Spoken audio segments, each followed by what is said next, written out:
Dito na po yung sasakyan ni tatay at dito po kami sasakay ngayon. Dito po kami ngayon sa may Humbak at papunta kami ngayon sa may Latoria kasi doon po binuro lang aking lolo. So ito ay papunta na po kami sa sementeryo. So pinili natin na sumakay lang dito sa sasakyan dahil hindi pa tayo makapaglakad ng malayo.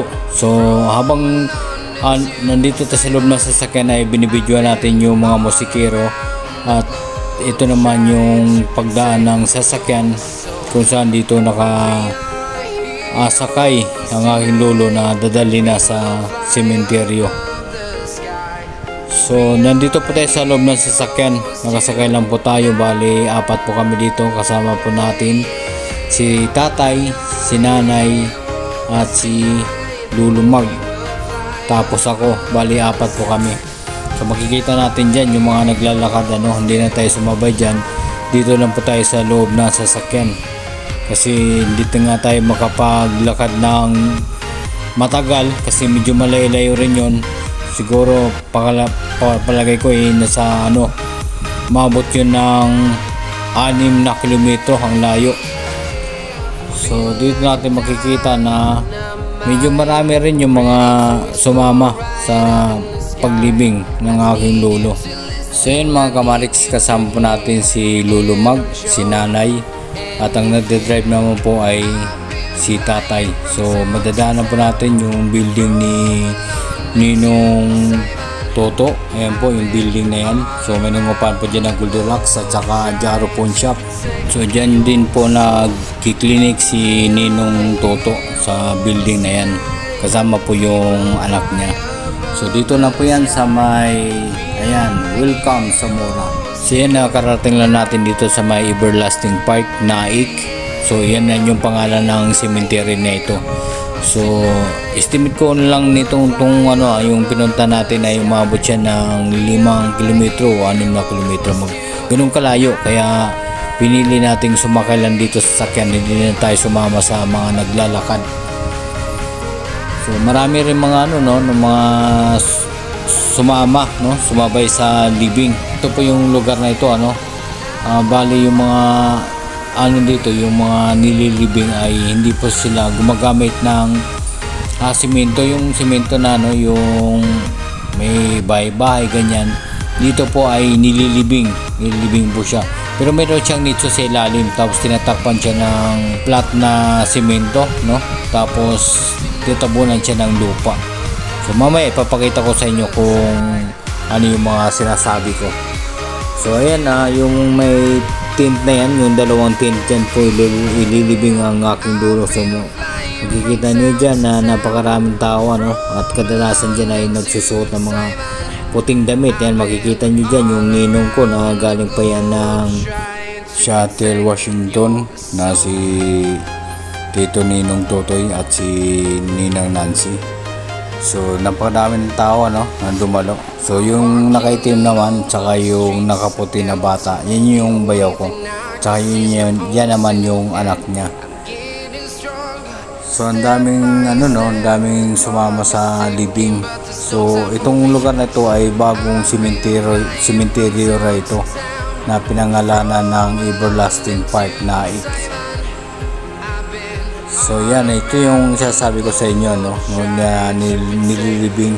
So pagkatapos nililibing, tatabunan ng lupa, tapos tinaniman ng Bermuda. Marami na pong mga nakalibing dito.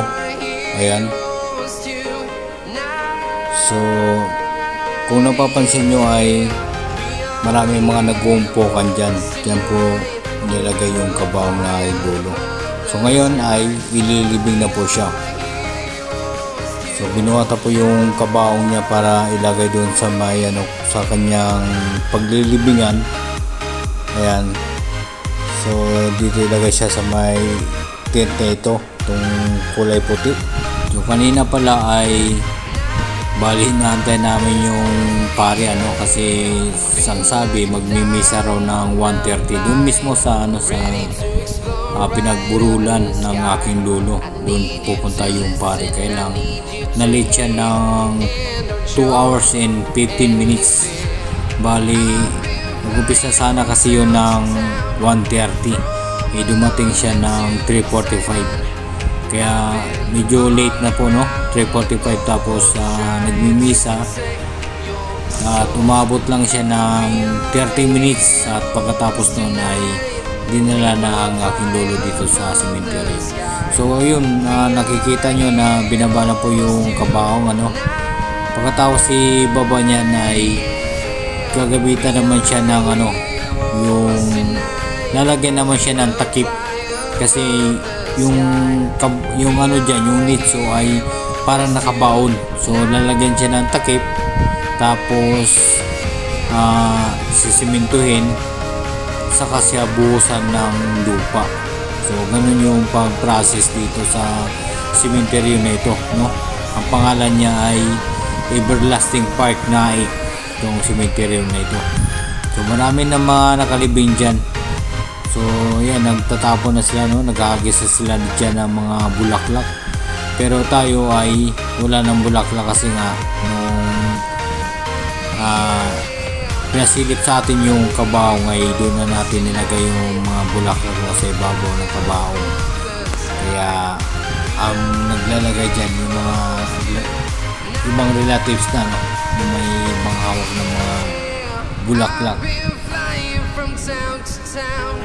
So ito po yun, no? Yung pangalan niya, Raimundo Villar. So ayan na, nakababa na po yung kabaong. So napakadami ng dumalo kasi itong lolo ko ay rin ito friendship rin siya.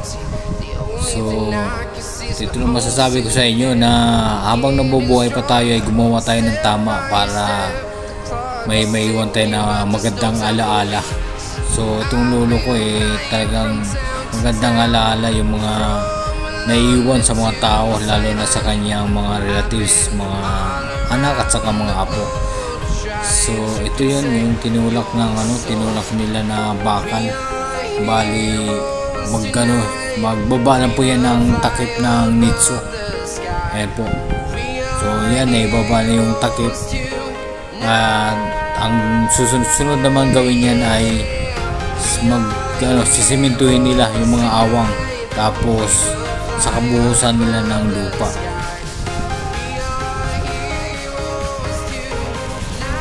So ayan, mabuti na lang, no, na mabuti yung maganda yung panahon ngayon kasi di ba madalas na umulan. So ngayon nung nilibing ang aking lolo ay walang ulan. So maganda yung panahon, nakapaglakad ng maayos yung mga umatin ng libing. Napaglakad sila ng maayos, walang ulan, mainit yung panahon, kaya nakarating kami dito na maayos dito sa lugar na ito, dito sa sementeryo. So nagpapasalamat talaga kami ng malaki na ganun yung nangyari, na maganda yung panahon at hindi kami naabala, no? So tayo naman ay nasa loob ng sasakyan kasi nga hindi naman tayo makapaglakad ng matagal pa, no? Matagal na paglalakad kasi nga medyo malayo-layo, baka mapirsa tayo. So sumakay lang tayo sa sasakyan. Kung makikita natin dito na tatabunan na ng lupa, no? Sila yung mga nag-asikaso dito, yung mga nililibing, sila yung nag-assist. Ayan, tatabunan na po nila ng lupa. So maganda rin tong libingan na ito kasi makikita mo dyan na na puro Bermuda lang makikita mo, tapos meron mga lapida. So kung nasa malayo ka, hindi mo talaga akalain na sementeryo siya.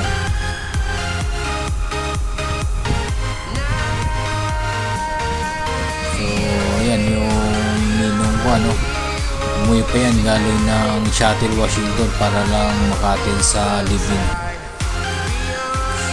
So yung ninong ko na yan ay siya yung nagsusuporta dyan sa lolo ko buwan-buwan kasi siya na lang din ang nag-isa sa buhay, tapos sumunod na rin siya sa aking lola. So yan, napakaraming tao ano.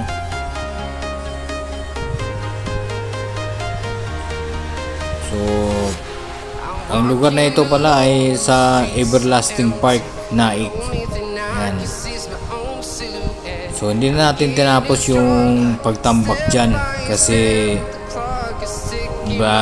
taniman pa nila yan ng Bermuda, kaya umalis na tayo ano. Hindi natin tinapos yung pagtambak nila, pero kunti lang naman para matapos na, pero hindi na natin tinapos at umalis na tayo. So sila nang bahala dyan kasi sila naman yung nakakaalam. Many TikToks later. So yan, nakakarating lang natin dito sa may Latoria at yan yun po yung tatay ko. Yan.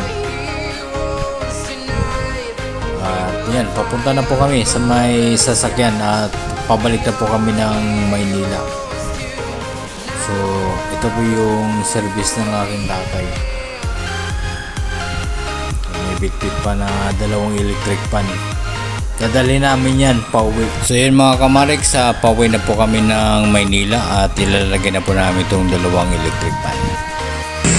So yun guys, katatapos na natin nakipaglibing at nakapagpasalamat na rin tayo kay Ninong Totoy na nagbigay ng ayuda nung nadisgrasya tayo sa motor. At salamat na rin kay Tita Milda na sa Las Vegas ngayon na nagpadala rin ng kanyang ng ayuda nung nadisgrasya tayo. At salamat din po sa mga kapatid niya na nasa Hong Kong na nagpray na mabilis yung pagaling natin. At yun nga nangyari. At ito, nakapaglakad ako. So salamat rin pala kay Ninong Toto na nagbigay rin ng ayuda nung nadisgrasya tayo. At doon din tayo natulog nung time na nakipaglibing tayo. So yun lang guys, babatsin na tayo. Thanks for watching. Bye bye.